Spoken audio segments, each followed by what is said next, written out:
نماز کی فرضیت قرآن پاک میں آئی، کہیں نہیں کہا کہ نماز پڑھو۔ نماز کیوں پڑھتے ہیں ہم پتہ ہے؟ کیا نام ہے آپ کا؟ نماز کیوں پڑھتے ہیں؟ ہاں؟ اللہ کا حکم ہے۔ آپ نماز کیوں پڑھتے ہو؟ ہاں؟ فرض ہے۔ آپ نماز کیوں پڑھتے ہو؟ آپ نماز کیوں پڑھتے ہو؟ بولو۔ باقی سارا بھی تمہیں جیسے، ٹینشن نہ لو تم۔ اندازہ لگاؤ، 5 وقت نماز پڑھ رہے ہو 70 سال سے، یہی نہیں پتا تمہیں کہ ابھی نماز کیوں پڑھ رہے ہو؟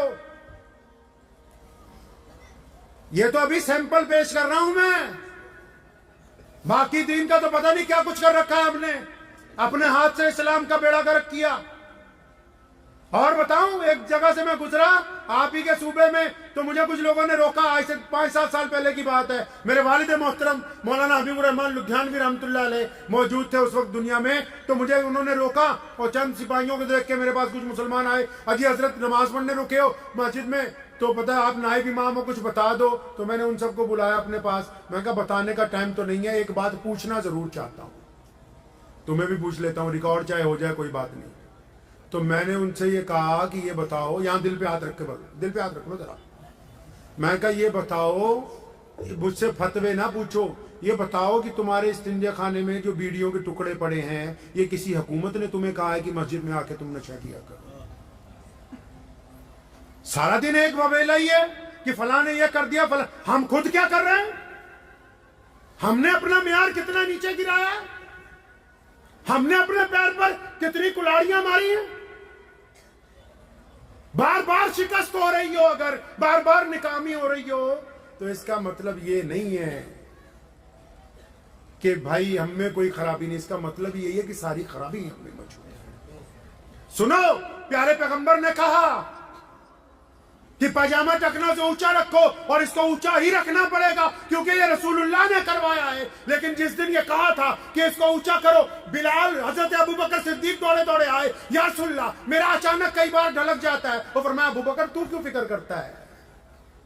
یا رسول اللہ کن کے لیے کہہ دیا؟ کہا تو سب کے لیے۔ یا رسول اللہ کیوں کہا؟ فرمایا ابوبکر یہ پاجامہ اس لیے اونچا کروایا کہ جو لوگ پاجامہ نیچا کر کے، لمبے لمبے کپڑے پہن کے اور لمبی لمبی ڈینگیں ہانکتے ہیں اور ماں باپ کو سلام کا جواب نہیں دیتے، غریب کی طرف نہیں دیکھتے، سڑک پر آ کر کے چلتے ہیں، میں نے یہ کپڑا اس لیے اونچا کروایا کہ ان کے اندر عاجزی آ جائے، گردن جھک جائے، گردن جھک جائے۔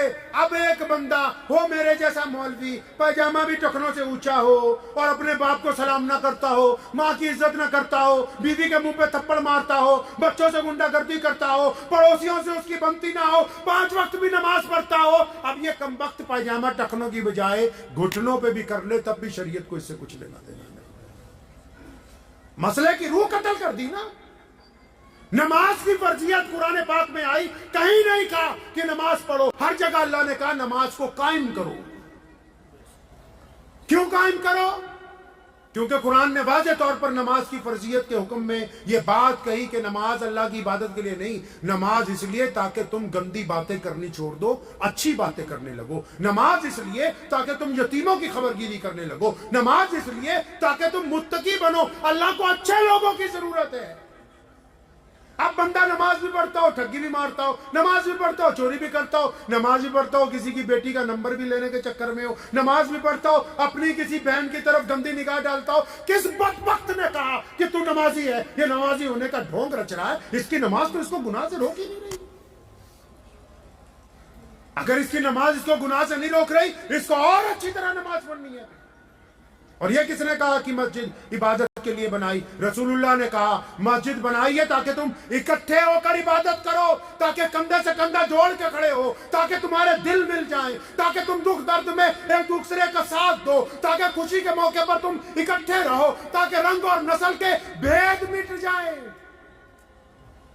اگر مسجد میں جا کے بھی یہ پتہ نہیں ہے کہ میرا کون سا ساتھی دکھی ہے، پریشان حال ہے، تو پھر جماعت ابھی اپنے مقام تک نہیں پہنچی ہے۔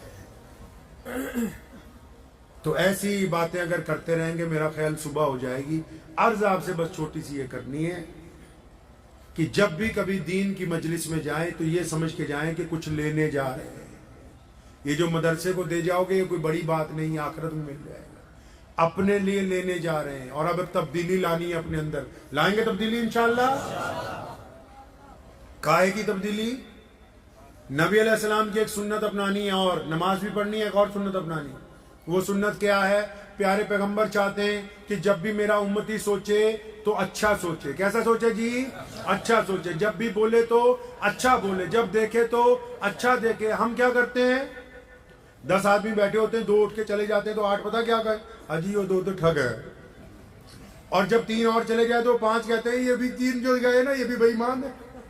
اب جب ان 5 میں سے پیچھے 3 اور چلے جائیں تو باقی 2 کہتے ہیں یہ ان سے بڑے کمینے تھے یار. یہ ہماری نظریہ بن کے ہے, اس کو بدلنا ہے. پیارے پیغمبر کی سنت ہے. آپ نے فرمایا کہ بدگمانی کفر ہے. اچھا سوچنا ہے اپنے بھائیوں کے متعلق, ماں باپ کے متعلق, بیوی کے متعلق, پڑوسی کے متعلق, ہندو سکھ دوستوں کے متعلق, غیر مسلم بھائیوں کے متعلق. جب بھی امید لگانی ہے اچھی لگانی, برا نہیں سوچنا. رسول اللہ چاہتے ہیں کہ ہم مثبت سوچیں, پوزیٹیو سوچیں. سوچیں گے پوزیٹیو انشاءاللہ؟ اگر آپ پوزیٹیو سوچیں گے حالات تبدیل ہوں گے, اللہ تعالیٰ آپ کو عزت عطا فرمائیں گے. اگر آپ نیگیٹو سوچیں گے, کیونکہ رسول اللہ نے کہا نا, اللہ نے کہا کہ میں بندے کے گمان کے ساتھ ہوں. آپ چاہتے ہیں کہ اچھا ہو تو پھر اچھا ہوگا, آپ چاہتے ہیں کہ میرے ساتھ برا ہونے والا ہے تو برے اسباب آ جائیں گے. اس لیے اپنی نیت کو درست رکھنا. کریں گے انشاءاللہ؟ دعا کیجیے اللہ تعالیٰ مجھے بھی آپ سب مجھے امید ہے کہ آپ کو یہ ویڈیو پسند آئی ہوگی. اگر پسند آئی ہو تو یہ آپ اپنے دوستوں کے ساتھ شیئر کریں اور اس چینل کو سبسکرائب ضرور کریں.